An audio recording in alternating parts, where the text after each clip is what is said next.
Muy bien. La Policía de Emergencia es un instituto que no se encuentra regulado específicamente en nuestra legislación, pero es de uso común, corriente y continuo a lo largo de la historia de nuestro país.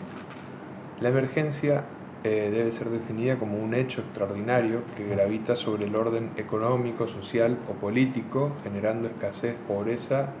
penuria, indigencia y origina un estado de necesidad al que hay que ponerle fin.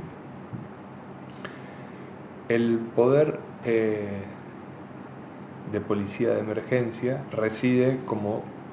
ya hemos dicho, en el Congreso de la Nación. Es decir, el Congreso de la Nación debe ser quien, a través de una ley sancionada conforme los términos de la Constitución Nacional, declare esa emergencia en la materia a la cual se refiere el caso particular. En algunos casos puede ser la emergencia en el aspecto de la salud pública, o en otros casos puede ser la emergencia habitacional, y generalmente en todos los casos se da, o en la mayoría de los casos se da la emergencia económica, ¿sí? Las leyes de emergencia tienen que tener una serie de requisitos a los fines de que puedan sortear satisfactoriamente el test de constitucionalidad. Un primer requisito es que exista efectivamente una situación de emergencia que imponga al Estado la obligación de amparar los intereses de la comunidad. Esta ley debe estar dirigida a la protección de los intereses generales y no de un sector en particular. Debe ser razonable y proporcional a la emergencia y debe establecer un tiempo, un plazo de duración o hasta que desaparezcan las condiciones que hicieron nacer la situación de emergencia. La Corte dijo que la regla básica del poder de policía de emergencia es la medida del interés afectado, es decir, la proporcionalidad entre las medidas que se toman y el interés que se va a afectar a fin de resguardar el interés general. Las medidas de emergencia a lo largo de los años, como ya hemos visto en la primer bolilla, vimos varios fallos de evolución del poder de policía, donde tanto en Ercolano como en Abico se debatían acerca de la constitucionalidad de leyes de emergencia, ¿sí? Si bien referían a cuestiones relativas a la habitación o a los intereses hipotecarios, en el caso de Abico, eran cuestiones referidas al Instituto de la Emergencia de la Policía de Emergencia.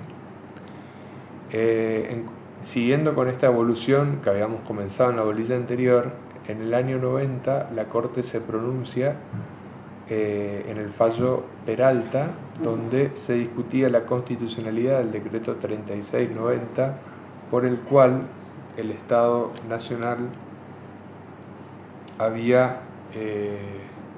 congelado la extracción o había impedido la extracción de los depósitos a plazo fijo de los ahorristas, limitándolos a la extracción de 1 millón de australes y el excedente a abonarse en bonos, en Bonex, el denominado Plan Bonex. La Corte esta medida fue tomada por el Poder Ejecutivo a través de un decreto de necesidad de urgencia sin aval de ninguna ley que estableciera el dictado de esta norma, con lo cual el decreto en sí traía un vicio de competencia desde su nacimiento. No obstante ello, la Corte optó por convalidar la constitucionalidad de este decreto, refiriendo a que no resultaba un menoscabo de la propiedad porque cuando por razones de necesidad se sanciona una norma que no priva a los particulares de los beneficios patrimoniales, sino dice que generaba un aplazamiento en la disponibilidad, pero no le negaba la posibilidad de obtener luego los ahorros depositados en el banco. Este criterio conservador en lo que respecta a las potestades del Ejecutivo fue cambiando, y en el año 2001, con el decreto que prohibía el retiro de más de 250 pesos o dólares por semana, ya estamos hablando de la crisis financiera del año 2000, la Corte se pronunció en el fallo Smith declarando la inconstitucionalidad del artículo 2 del decreto 1570, realizando expresiones que venían a corregir el criterio de Peralta de un mayor resguardo del derecho de propiedad de los ciudadanos, diciendo que la norma cuestionada desconocía derechos adquiridos y coartaba la libre disposición de estos fondos, por ende carecía de razonabilidad y atentaba al derecho de las personas a disponer libremente de su patrimonio. Un criterio similar tomó la Corte en el fallo Provincia de San Luis contra Estado Nacional, donde la Provincia de San Luis reclamaba la devolución de los depósitos que tenía en el Banco Nación, y también planteaba entonces que esos depósitos les sean devueltos en la moneda que ellos lo habían efectuado originalmente, que eran dólares. Es decir, estaba cuestionada la norma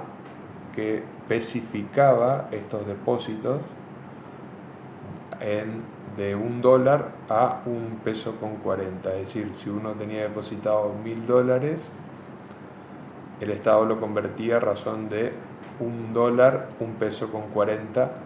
para poder retirarlo. Y la provincia de San Luis requería que les sean devueltos los dólares en moneda original íntegramente. La Corte, al igual que en Smith, se pronunció por la inconstitucionalidad de la norma y consideró que la normativa que especificaba de este modo los depósitos constituía lisa y llanamente un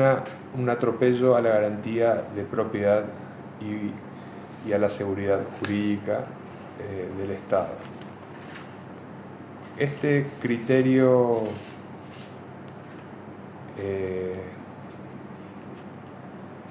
que tuvo la Corte en estos dos fallos y en otros más, donde retomó un camino de protección de los derechos privados, de protección del derecho de propiedad de los ahorristas, fue cambiando luego con la nueva composición de la Corte Suprema de Justicia. Es así que en el año 2004, en el fallo Bustos, donde también se planteaba la constitucionalidad de la especificación, la Corte se expidió avalando los decretos que determinaban la especificación de los depósitos en dólares. En este caso, la Corte dijo que la situación de emergencia que derivó en la especificación, la garantía de propiedad se encontraba a salvo en tanto con la nueva normativa que estaba cuestionada aquí, no solamente se reconocía $1 por $1.40, sino que a eso debía aplicarse un coeficiente de estabilización de referencia denominado SER, con lo cual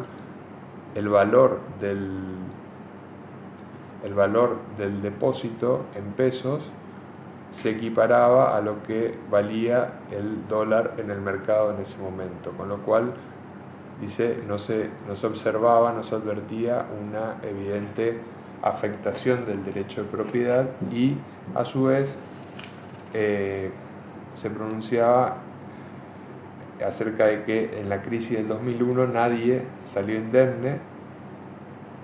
y que los depositantes en dólares con estas disposiciones fueron favorecidos respecto de otras actividades donde fueron depositados, fueron especificados sin estos beneficios. Luego, en el fallo Massa, nuevamente la Corte se pronuncia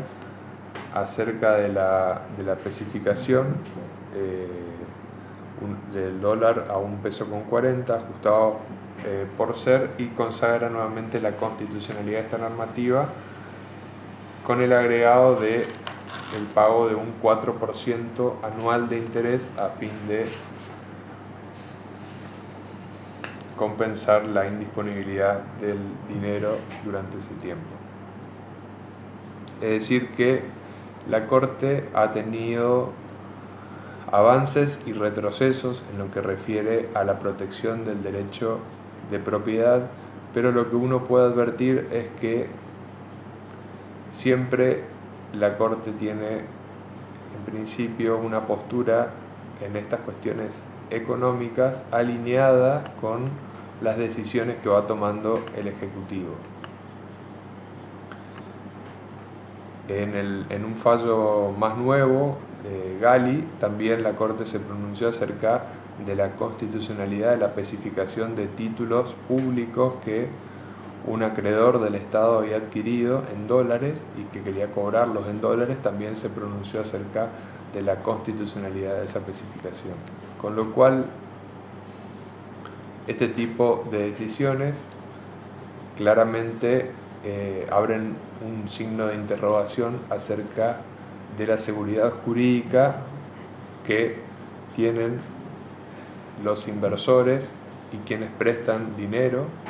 al país en cuanto a la posibilidad de que estos títulos en moneda extranjera pero bajo legislación local puedan ser cambiados en cuanto a sus condiciones originales y que dicha situación sea convalidada por el máximo tribunal federal cuando se advierte a simple vista que un cambio de este tipo implica necesariamente un cambio en las condiciones pactadas y una afectación al derecho de propiedad consagrado constitucionalmente.